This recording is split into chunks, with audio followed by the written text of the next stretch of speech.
I'm here in Cincinnati to do the Heads-Feds debate against former DEA Special Agent Bob Stutman, who was the head of the New York DEA office at the same time I was editor-in-chief of High Times. How long were you the editor there at High Times? Oh, about 15, 16 years. Now I live in Woodstock, New York, and I write a column for High Times, and I travel around the country trying to raise consciousness about the value of the cannabis plant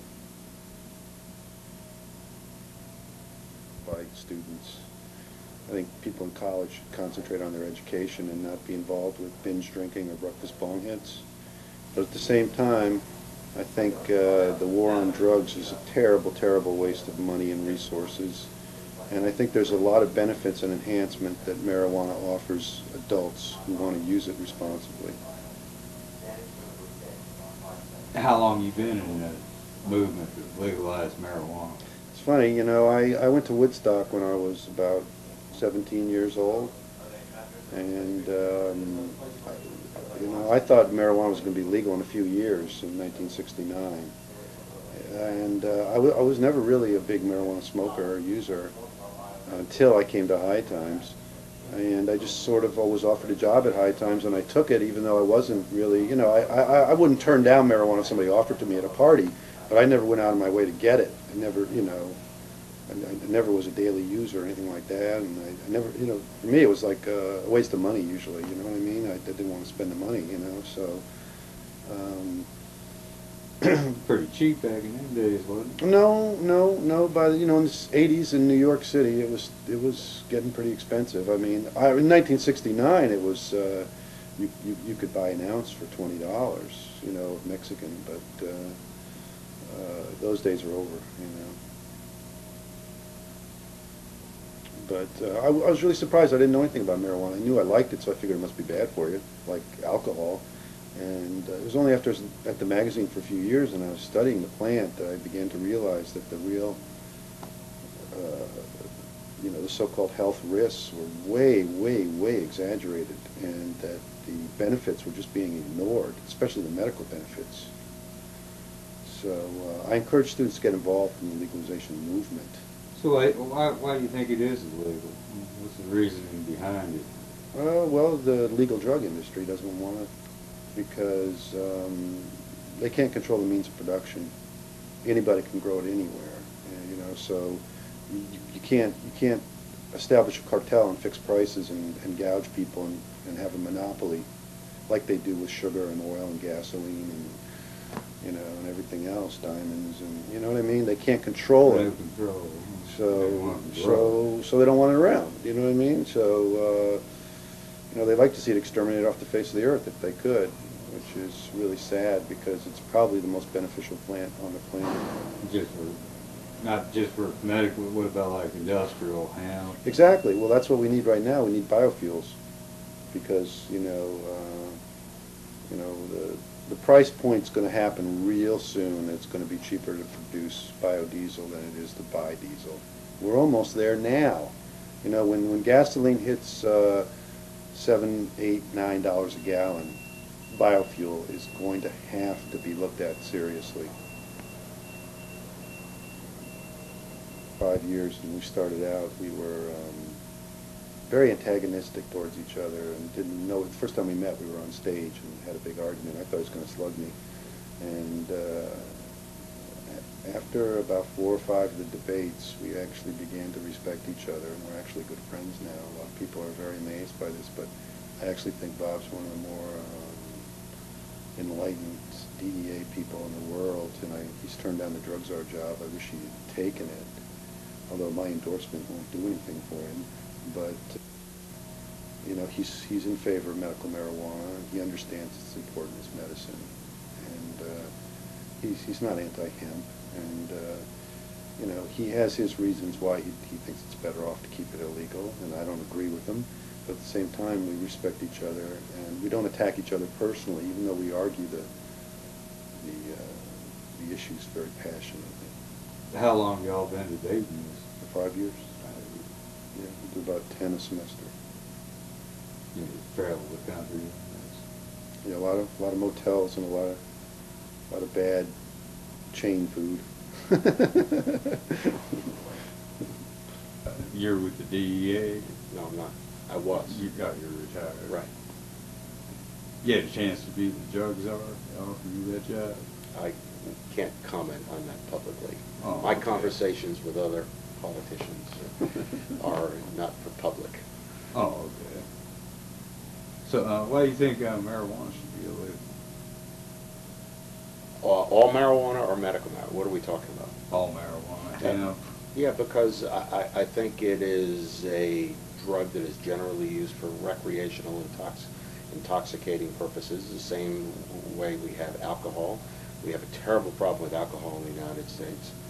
And I don't think the country wants to accept another recreational drug that will add to the problems of alcohol and tobacco, because we don't need it. We've already got plenty of problems, and we simply don't need to add another one. There are 170 million users of alcohol. There are 14 million users of marijuana. Those figures don't fall out that way by accident. What are the problems with marijuana?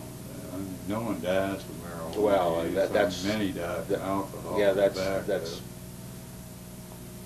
It's like medical marijuana. 100 people a year. Well, you know, we got to talk about one thing. What are we Okay. talking about? Are we talking about marijuana or medical marijuana? Oh, any of them. Well, on the medical marijuana Let's do issue, I think public voting on what is a good medicine is a stupid policy. The public should not make decisions on medicine based on advertising, marketing, or good speakers on either side of the issue. Scientists and doctors should make the decision on what is or isn't good medicine, number one. And the day the scientists and physicians say marijuana is a good medicine, I accept that. Secondly, I truly believe that two of the components of marijuana, delta-9 THC and cannabidiol, probably do have good medical properties. I just think it is, again, incredibly foolish to say you have to smoke 433 other chemicals along with those two in order to get the medical benefit of those two. If those two are good medicine, we extract them, take the pure chemicals, and allow people to use them under proper medical supervision. Oh, you can more or less do that with a vaporizer. You can't control the strength of the drug. Nobody has any idea the strength of the drug when they pop it in a vaporizer. It can be 0.5%, it can be 10% delta-9. You can't tell by looking at, smelling it, and if you think you can trust your dealer, then you're a bigger fool than I think you are. Well, that's what you say. I guess I would say simply nobody knows for sure because so few people are actually tested.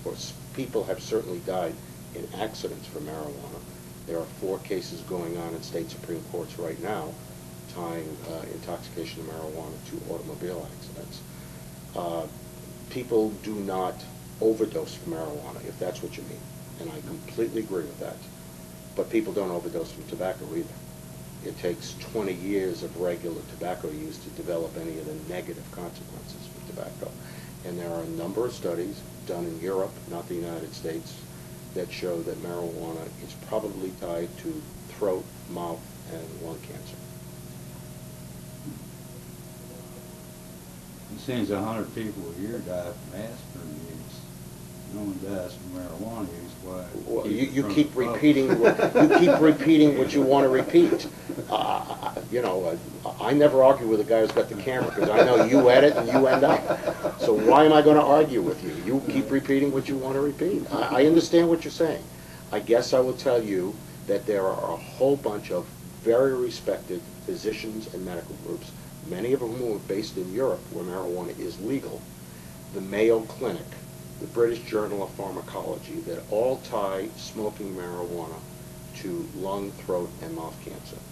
One of the experts that my friend Steve Hagar advocates, Mitch Earlywine, in his book, in a number of places, says smoking marijuana indeed may be causing lung, throat, and mouth cancer. So I think it is a bad habit for kids to use. And furthermore, I think a doctor, and I'm not a physician, but a doctor who tells you to smoke something for your health is a fool. When you were in New York, you had a run-in with John Gotti? I didn't have any run-in with him. Mr. Gotti and I are acquaintances. We didn't have a run-in. We had a conversation. I never have a run-in with a man who carries more guns than I do. I guess that's about right. Okay? Okay, I man. appreciate it. All right. The DEA guy? New York City police. Who's there? He's the bald-headed one. Oh, I thought he worked for the DEA. Retired DEA. I thought so too. What he just told me. He did work for the DEA? Yeah. Okay. He got off with the drug czar's job. He's turning down. Well, good for him. Hell, I was trying better. He thought he better than me.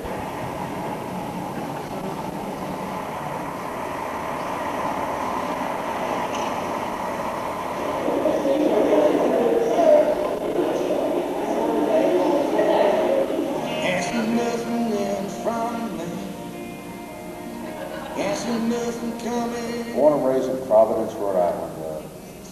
In those days, very gentrified town now. In those days, just a poor mill town. My father was an electrician, grew up in a classic middle-class home. After graduating high school, I went to Providence College. I was planning to get my master's degree in business. And about 6 months before I graduated, the dean of students called me up and he said, "Bob, would you come up to the office?" And I went up and he said, "Would you like to be interviewed by the CIA for a job with them?" And I said, "Well, how come me?" And he said he had no idea. CIA picked out people who had requested to be interviewed. Ended up going down to Langley, took a whole host of interviews with CIA, and I had great visions of being James Bond. I can't sit behind a desk.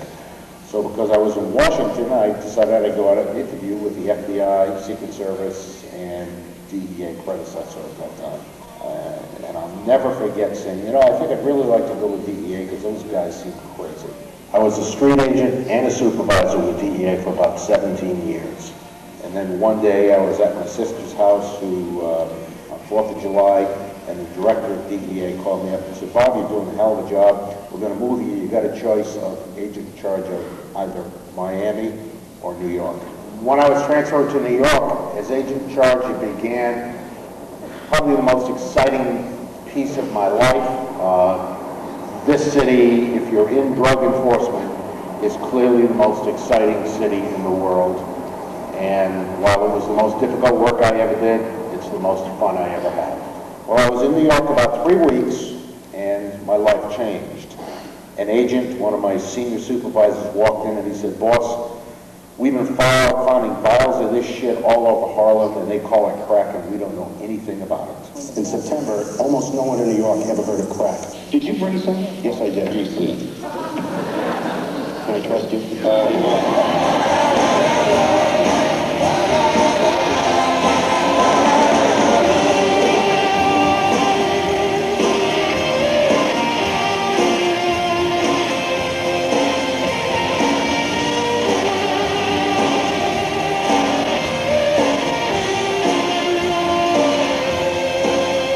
One evening, I got a call from my deputy, Kevin Gallagher. About 11:30 at night, I was in bed, and I'll never forget his words. He said, "Bob, this is Kevin.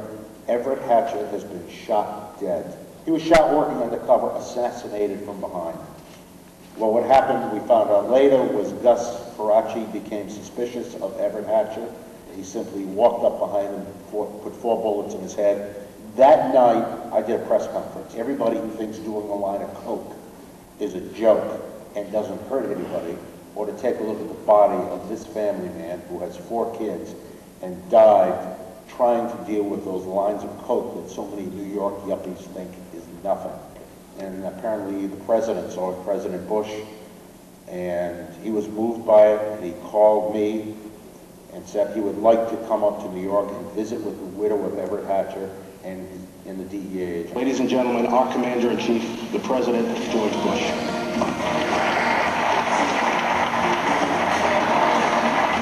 Thank you all.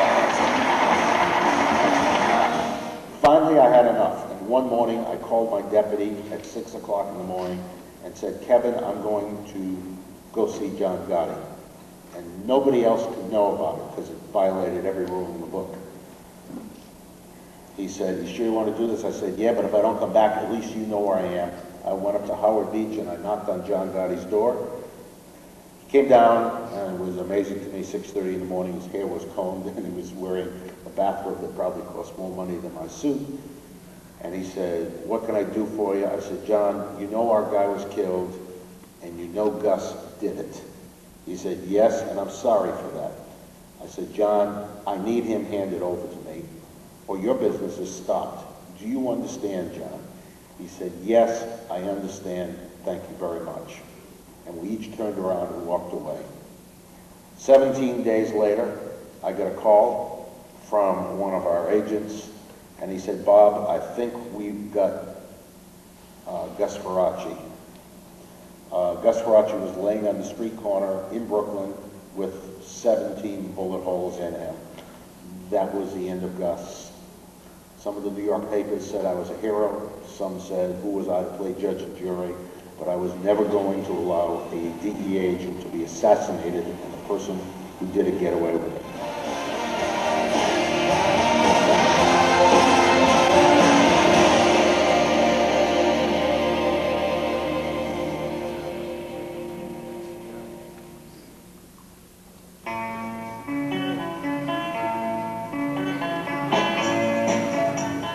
I was born and grew up in a small town in Illinois, a university town called Champaign-Urbana. At that time, I was being raised in the Lutheran faith and was going to Saturday school and Sunday school. And I got to talk to the pastor one day, and I asked him what was going to happen to all the Jews and the Buddhists and the people in Africa. And he told me they were all going to hell. I went home and I told my parents I wouldn't go back to that church anymore, because in my heart, I could not believe what that guy was saying.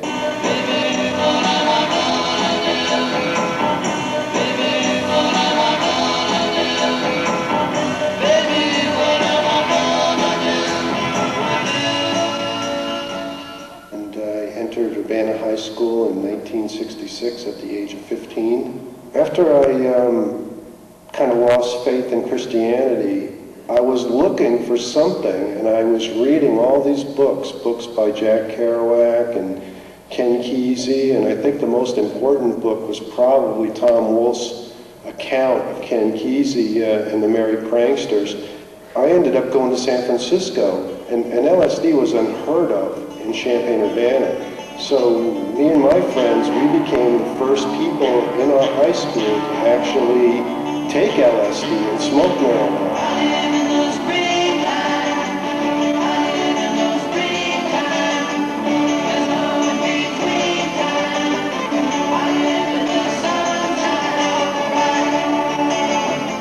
Created my own underground newspaper called the Tin Whistle, which just got bigger and bigger every month till it was being distributed in 4 high schools in my area, and it was banned in every single one of them.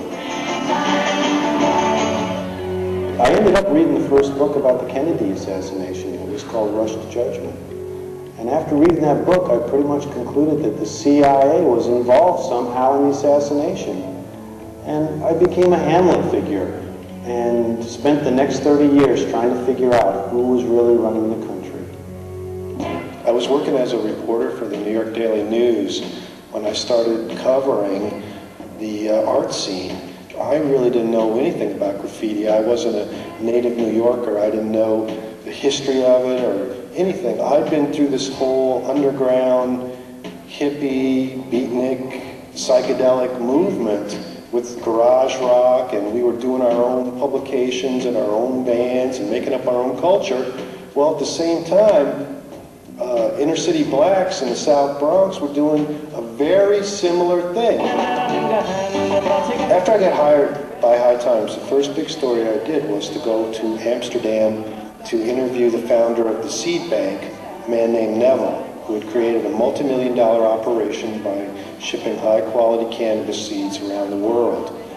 While I was out there working on the story, I ran into some Americans who told me about the harvest festivals that had been held in Northern California in the early 70s. And it gave me the idea of trying to have a similar harvest festival in Amsterdam legally, where we could establish a worldwide standard for cannabis.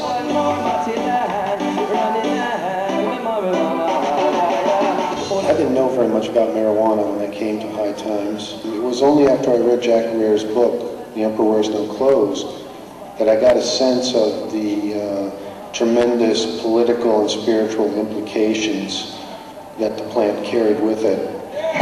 Cannabis is an annual renewable farmable crop. All the paper, fiber, most of the fiber, and 100% of fuel for America. And I think it was the knowledge of the environmental benefits of hemp that really helped drive me to my first national rainbow gathering.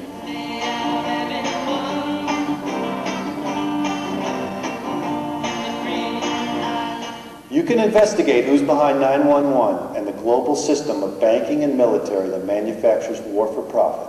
But don't forget, the culture you create is much more important. Don't think culture is something you buy in a box or watch on television. It's actually the ceremonies that you and your tribe create. Jump out of the box and start creating your own culture.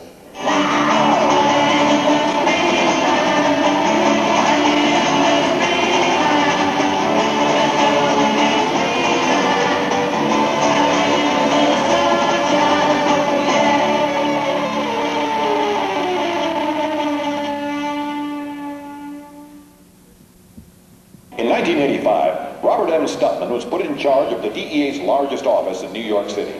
He put together a team of agents that led the fight against the crack epidemic. His best-selling book, Dead on Delivery, was made into a made-for-TV movie. He is a consultant to CBS News and has been called the most famous narc in America. In 1988, Stephen Hagar was put in charge of High Times magazine, the leading counterculture publication in America. His book, Hip Hop, had just been published, the first history of rap, graffiti, and breaking. His research was turned into the film, Beat Street. While at High Times, Hagar created the Cannabis Cup and the Counterculture Hall of Fame. He has been called the most famous pothead in America. Now they meet in person. Hagar versus Stutman. The head versus the fed.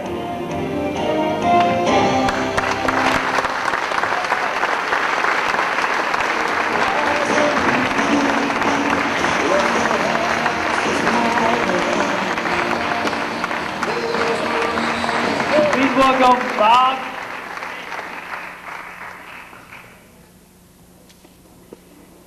I want to thank the student lecture group for bringing Bob and I here today to talk about this very important topic. I'm going to give you 5 reasons tonight why I think marijuana should be legal. And the first reason is because it's good medicine. Good for AIDS, cancer, glaucoma, epilepsy, strokes, asthma, head injuries, multiple sclerosis. You know, I could keep going. And going, and going, because there's more diseases and disorders for which this is a useful treatment than any other substance under the sun. And I didn't say it was going to cure cancer, people, but I know people who can see today because they use marijuana as medicine. And I know people who can walk because they use marijuana as medicine. And I know people who are alive because they use marijuana as medicine. And let's not forget, officially according to the United States government, marijuana is Schedule 1. You know what that means? It means it has absolutely no medical value whatsoever. And that is the equivalent of standing in a raging hurricane and have the United States government tell you the wind ain't blowing. It is symptomatic of our healthcare system, in my opinion. And I think our healthcare system is broken. The costs for healthcare in this country have been skyrocketing while our actual healthcare has been diminishing in quality. You know, we have created a healthcare system that funnels billions of dollars in profit to 2 major entities, insurance companies and pharmaceutical companies. And I'm not talking about money that goes into research, people. I'm talking these are the most profit-intensive industries in America. We didn't have to create a healthcare system like this, but this is the system we have. And we have millions of people that have no hope of ever getting health care insurance. We have employers that don't want to create jobs now because they don't want to pay the premiums on health care insurance. And, you know, this system we have, they don't have a problem with anybody getting high, really. You're not feeling good? You want to elevate your mood? Just go to the Student Health Care Center here and tell them you're not feeling well. They have lots of drugs for you. Paxil, Prozac, Luvox, Zoloft. They hand this stuff out to kids like M&Ms. And I don't mean to disturb anybody here because I know most people now are on these substances. And you're going to be on these substances for a long, long time. They're going to be moving you from one analog to the next. And the reality is that a lot of these substances that they want you to take are less effective and have worse side effects than marijuana. But they own the patents on them. And they're going to keep collecting their $150, $200 a week off you for a long time.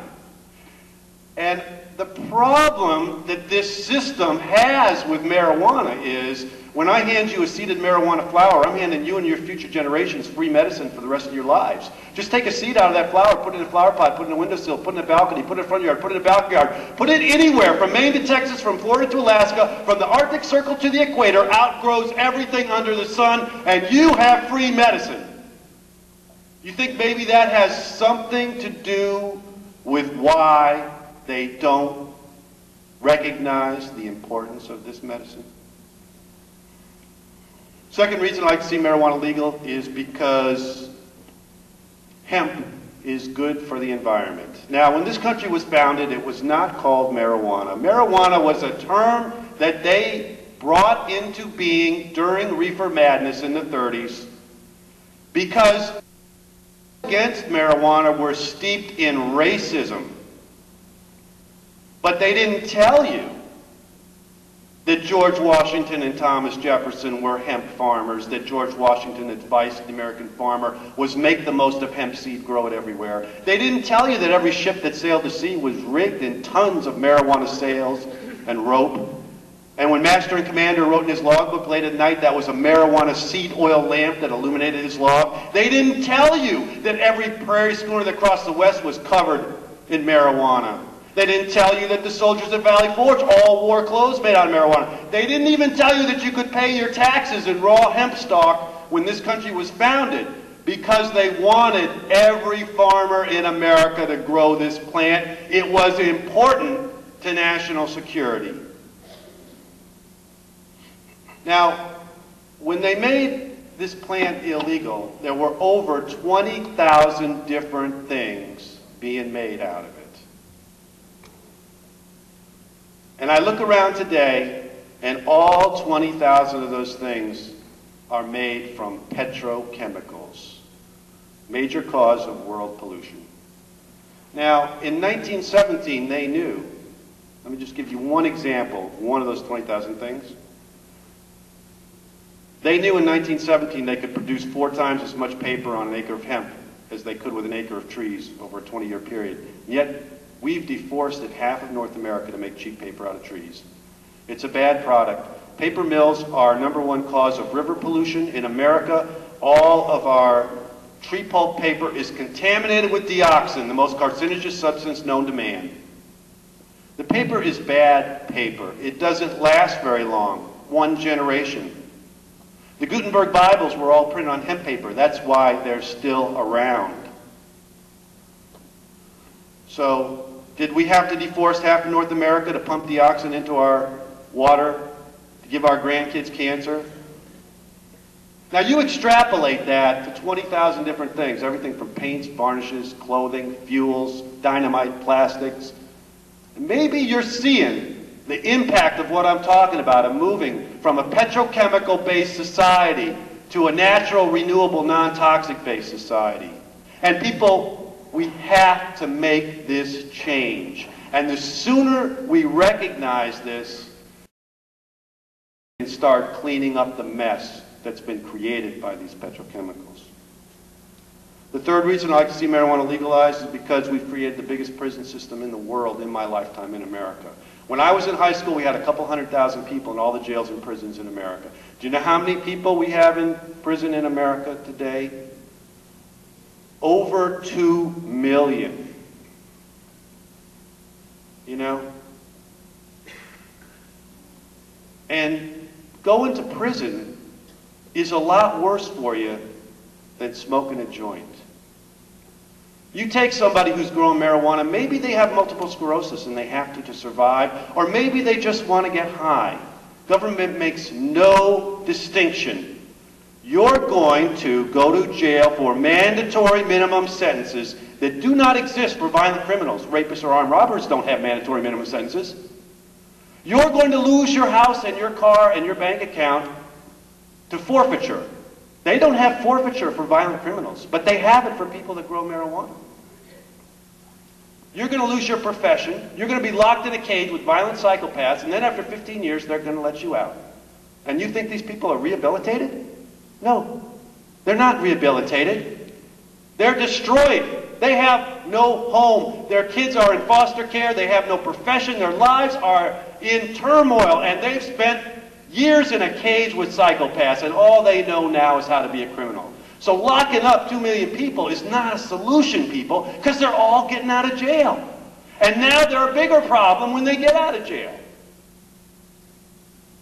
So we have to stop thinking that locking people in jail is a solution to substance abuse. It's not. Anybody who has a problem with substance abuse belongs in a hospital or under the care and guidance of healthcare professionals. Law enforcement should not be involved. Fourth reason I think marijuana should be legal is because we've got to stop funding corruption. You know, we have an organized crime system in the United States today that was created through alcohol prohibition. And they're still around today, but they got their foothold in this country through alcohol prohibition. Now, there's $500 billion floating around the world with illegal drugs. Suppose you had $500 billion a year, tax-free money, for 20 years. What would you own? Well, what wouldn't you own? You'd own General Motors. You'd own generals in the Pentagon. You'd own small Latin American countries, and they do. And I don't mean to cast any aspersions on Mr. Stutman here, who I respect, or any of the other law enforcement officials here who I do respect, and they are our public servants, and they deserve our respect, and these laws are not their fault, and please don't blame them. They are trapped in this madness just like we are. But we have to understand, people, the real price of marijuana is not $5,000 a pound. It's cheaper to produce than corn or soybeans or wheat. It's the cheapest commodity to produce on the face of the earth. The real price of marijuana is $1 a pound. And we give $4,999 to criminals to build criminal cartels and corrupt our system, and they do. And even if we stop doing it now, we're going to live with these criminal cartels for the rest of our lives and our grandchildren's lives. But we have to stop funding them at some point and realize that the way to stop funding them is to allow adults legitimate, reasonable access. Finally, the last reason I'd like to see marijuana legalized is the most important reason for me personally, but it's the hardest reason for me to talk about. It's part of my culture. I ran away and went to Woodstock. And I landed in a field with 500,000 people like me, and we called each other brother and sister. We shared everything. And every year since Woodstock, there's been an event in the United States called the National Rainbow Family Gathering, held in a high mountain meadow in a different state every year. 20,000, 30,000 people gather, people from all persuasions, religious backgrounds. Everyone's invited to this event. And no money's allowed. Everything is free. All the food is free. All the health care is free. And we built a little eco village for a week and we disappeared. And on July 4th, we all hold hands and pray for world peace. Doesn't seem like such a bad thing, does it really? And yet, when my family's on the way to the gathering, we got to run through a phalanx state narcotics agents, DEA, local law enforcement. My kids got to watch me get dragged out of the car while they put the drug dogs on me. Is this the way to treat people on their way to a prayer circle? And this is the type of bigotry that has been inflicted on my culture my entire life. And I'm not proselytizing people. I don't care what you think about it. I don't want you to run off and join the rainbow family, whatever, but I would like you to understand we're good people. We don't allow alcohol at our ceremonies. We don't allow violence or weapons at our ceremonies. But we do allow cannabis because we believe it is our sacrament. And this is a deep-seated belief that isn't going to go away. And you know, my culture's done a lot of good things for America. We're not going to take over America. We're not going to turn the joint chiefs into joint smoking chiefs. But we're an important vitamin for America. We're as American as apple pie. We deserve to be here. The earth wants us here. We created the midwife movement in America. We created vegan, vegetarian lifestyles in America. We helped create the environmental movement in America. We can do good things for America, and we have, but we could do a lot better if we weren't so persecuted through these laws. So please, can I get a little freedom of religion in America? Thank you.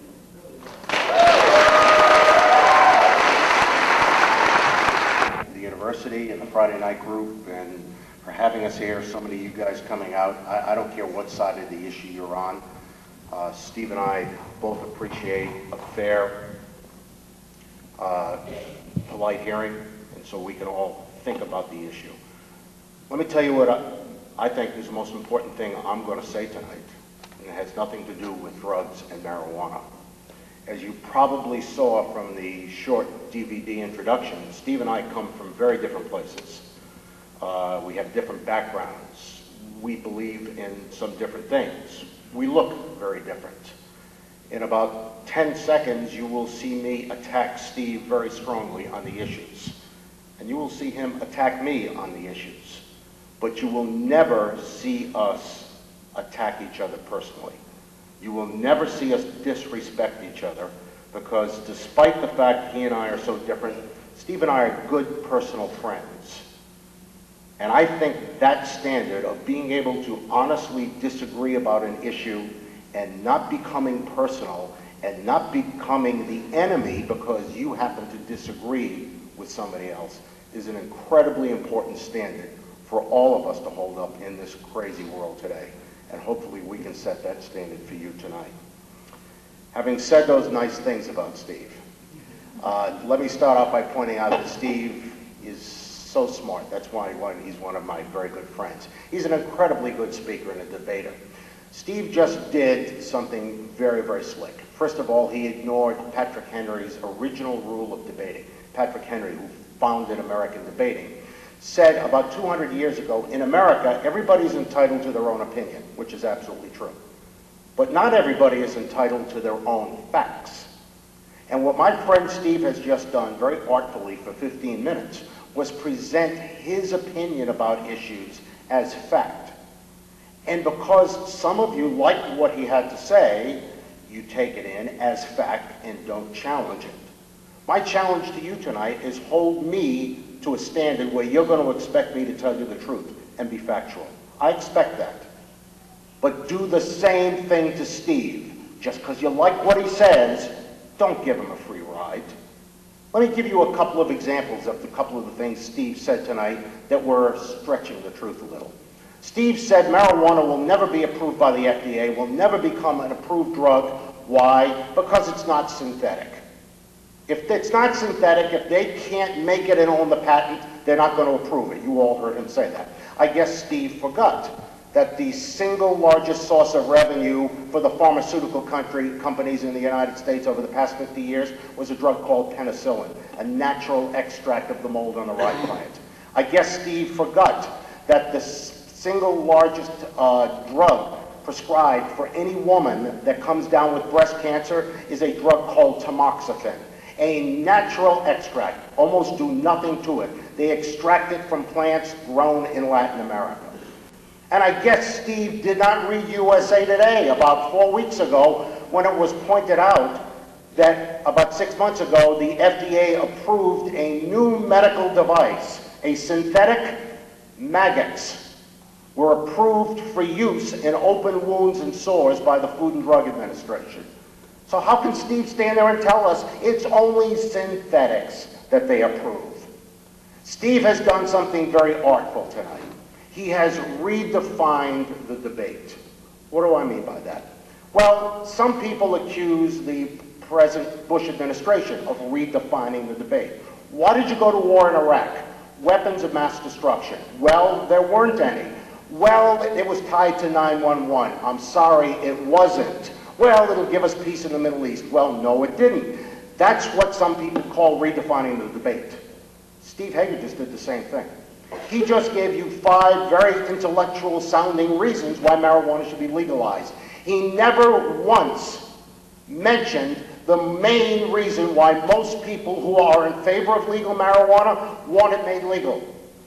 I will argue with you that most people who want marijuana legal do not give a damn about hemp, medical marijuana, cultural issues, or religious rights. You know why they want it made legal? Because it's my drug of choice, and I want to be able to use it to get high, and I don't want the cops hassling me. Well, how come Steve never mentioned that? How come he gave you all these intellectual sounding arguments? Because he knows the American public will not buy another recreational drug of choice when we have so much problems with the ones we already have. Now let's take a look at the arguments Steve did use. Let me very quickly go over a couple of them. Steve told you marijuana is natural, therefore it must be good. If God made it, it's got to be good. I guess Steve forgot the first 11 months of the Bush administration, the single largest ecological argument. You guys all remember it. Remember what it was? How much arsenic do we allow in the drinking water? Now you're all bright young men and women. You know arsenic can kill you. Too much in the drinking water will kill you. Guess what? Arsenic is not man-made. It is not a synthetic. It flows up from the bottom of the riverbeds and embeds itself into the reservoirs. Just because God made something doesn't necessarily make it good for you and I. Steve told you that marijuana is great medicine. Says who, Dr. Steve? We do not decide what is good medicine in the United States by putting up to popular vote. We allow scientists and doctors to make rational scientific decisions. If Steve were being honest with you, let me tell you what he should have said. I absolutely agree with this. That 2 of the chemicals in marijuana, Delta-9 THC and CBL, are probably good medicine for some diseases. I completely agree with that. But Steve will then go on to tell you, in order to get the medicinal effect of those 2 chemicals, we got to smoke a weed that has 433 other chemicals mixed in with it in order to get the 2 good ones. Does that sound like medicine, or does that sound like a cultural issue? Now, what about all of these states that vote on whether something is good medicine or not? Shouldn't we allow people to vote on whether they want to take something as medicine? Let me tell you something, guys. There are lots of stupid policies on both of our sides of the issue. I don't work for the government anymore. I haven't worked for the government for 10 years. There are lots of stupid policies on my side of the issue. I'll tell you one. I do not think anybody should be thrown in prison for the use of any drug. I think that is a stupid policy, a waste of government priorities, etc. And I'm the first one to tell you that. But let me tell you what is just as stupid a policy. Putting up to popular vote whether or not something should be a good medicine. This decision should not be made based on who's a better speaker or an advertising campaign. It should be made by professional doctors and scientists. Let me give you an example. Suppose Monday you came down with a bad cough, and you went to the doctor here at University of Cincinnati, and she said to you, you know, Bob, you do have bronchitis. You got a pretty bad case of bronchitis, but I'm not sure if I should give you tetracycline or penicillin. Let's put it up to a vote of the students at University of Cincinnati and see what they think. I'll bet you'd never go back to that doctor again. That's not how we make good public policy. And finally, on this issue, I am certainly not a physician. There may be some doctors and nurses in the audience, and if there are, I don't mean to step on your toes. But I know this, any doctor who tells you to smoke something for your health is a fool. Then Steve told you that hemp is the greatest thing in the world since Master and Commander Thomas Jefferson and George Washington.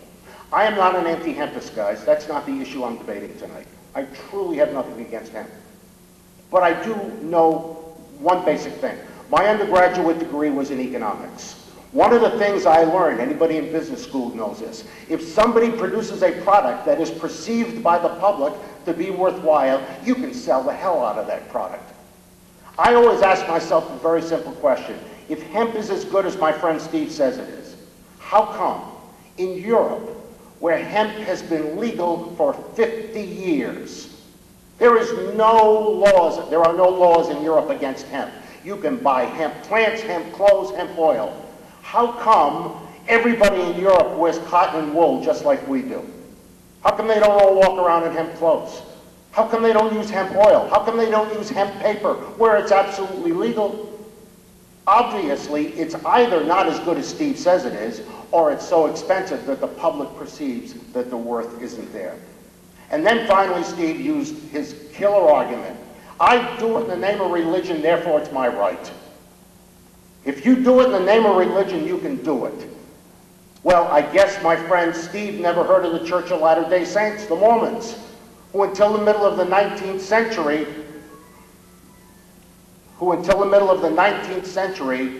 utilized polygamy as one of the sacraments of their church, until the majority of Americans in the court said, you're not going to do it anymore, then the elders of the church banned polygamy in the Mormon church. Just because you do it in the name of religion does not necessarily make it right. I do not believe marijuana should be made legal for one simple reason. I do not think it's the devil weed. I do not think it's evil. I certainly, and Steve knows this, have never disrespected anybody in the counterculture. I think the counterculture has done a lot of wonderful things in the United States. I think marijuana should not be made legal for the simple reason we will have far more users if we legalize it. We have 14 million users of marijuana in the United States. We have 170 million users of alcohol. Those two figures do not fall out that way by accident. Most people on Steve's side of the argument say if we legalize marijuana, we'll have between 5 and 10 times more users. Well, so what? What are the effects of that? How do you weigh that against what is the real issue, which is recreational use of another drug? I believe 4 things would happen that are negative consequences because they're caused by marijuana.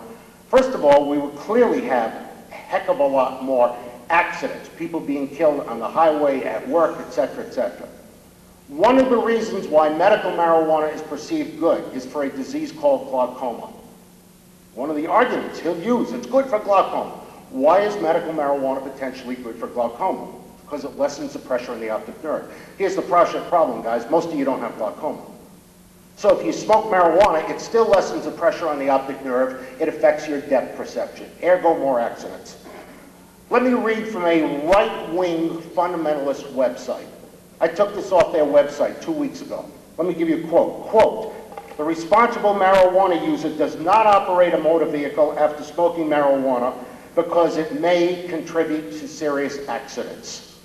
What crazy right-wing organization said that? That's off the website of NORML, National Organization to Reform the Marijuana Laws, the #1 advocates in the United States for legalization of marijuana. They say it'll cause accidents if you smoke it. The second reason I don't believe we should legalize marijuana, or the second effect, would be we would have a lot more dependence. A lot of people who smoke grass do become dependent on it. Last year, 160,000 adolescents self-referred for marijuana dependence. They weren't busted by the cops, they weren't caught on urine tests, they self-referred. Now I know all of you know people who can smoke marijuana their whole life and never have a problem with it. Steve and I were on a TV show about a year ago, and a guy stood up in the audience, I'll never forget what he said. He looked right at me, and he said, I've been smoking marijuana every day of my life for the past 30 years, and I can quit anytime I want. Duh, why have I seen that movie about 1,000 times over the past 20 years? For some people, it causes dependence. The third reason is marijuana interferes with some people's ability to rationally think, study, and learn. About a year ago, a group called the American Academy of Pediatrics was writing a paper, all physicians, in favor of legalization of marijuana. They had voted in favor of legalization of medicinal marijuana. After they spent 2 years looking at all the research, the American Academy of Pediatrics wrote a paper in which they said marijuana has negative effects on short-term memory, concentration, attention span, motivation, and the ability to solve problems. They then reversed their decision. Smoking marijuana when you are in your lifestyle of learning, etc., is not good for you. And the final reason, and by far to me the most important reason, is personal. My sister died of breast cancer at age 42. I was with her the day she was diagnosed, and I hope this never happens to anybody in this room. But if you ever meet somebody that has a terrible disease like cancer, the reaction when they find out is usually the same. It's what my sister said. She looked at me and said, "Why me? Why did I get this terrible disease?" And the problem I have with marijuana is very simply that a lot of people who smoke it indeed may be leading to a disease called lung cancer, where the gestation period is 20 years. Recently, the British Journal of Pharmacology published a study in which they said, quote, "Smoking marijuana is 5 times more carcinogenic and contains 4 times more tars than smoking tobacco." The director of the Mayo Clinic Cancer Research Laboratory recently wrote, quote, "Many people think marijuana is harmless. It is not. The carcinogens in marijuana are much more stronger than those in smoking tobacco." Now, by the way, should this be a surprise to anybody? I don't think so. How do you smoke tobacco? Right? Is that how you smoke a marijuana cigarette? Of course not. You take as much smoke in your lungs, hold it as deep in there for as long as you can. Now, guess what, guys? You do that for about 20 years. These studies show it indeed may cause lung, throat, and mouth cancer. And the problem with disease, when I look out at a group of young adults like you, bright, articulate young people on the beginning of their lives, unfortunately, 20 to 25 years from now, the gestation period for lung cancer, if you don't believe me, just look at Peter Jennings, quit 25 years smoking tobacco before he got it. Unfortunately, some of you, if these research is right, will develop a disease like lung cancer 20 years from now and say, "Why me?" Now, guys, I got to tell you the truth. I'm not God. I don't know if these studies are right, or I don't know if Steve's right. But I know damn sure the following. Before I take a chance of developing a disease like lung cancer, I'm going to learn all I can rationally about it. Here's the problem with Steve's argument. How do you change public policy in the United States? You guys are all bright young people. This is a public policy issue. How do you change public policy in the United States? One of 3 ways. You get the majority of the American people to agree with you. You vote it in.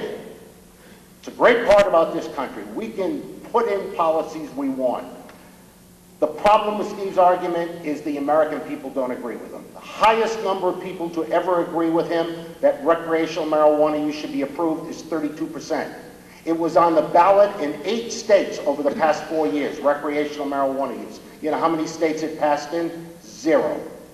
Not one of the 8. The day the majority of American public wants marijuana made legal, I think we should legalize it.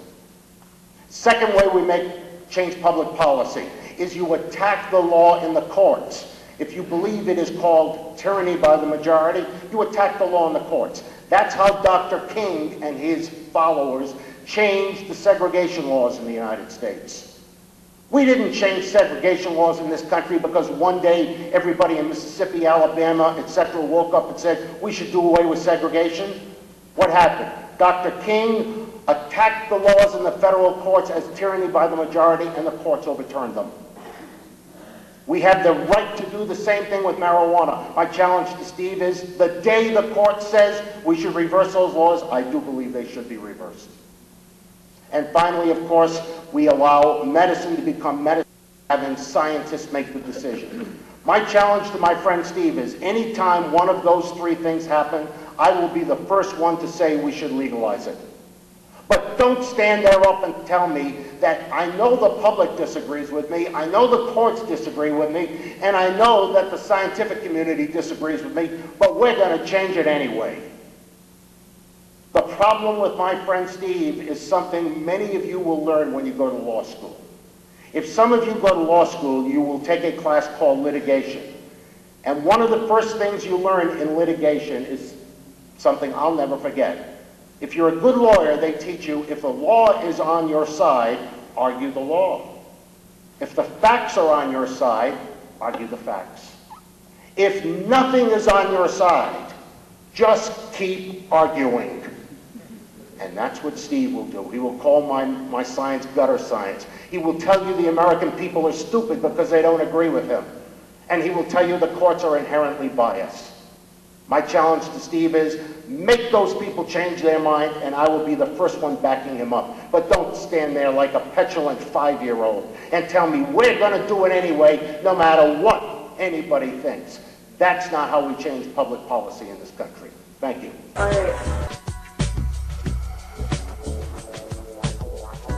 right.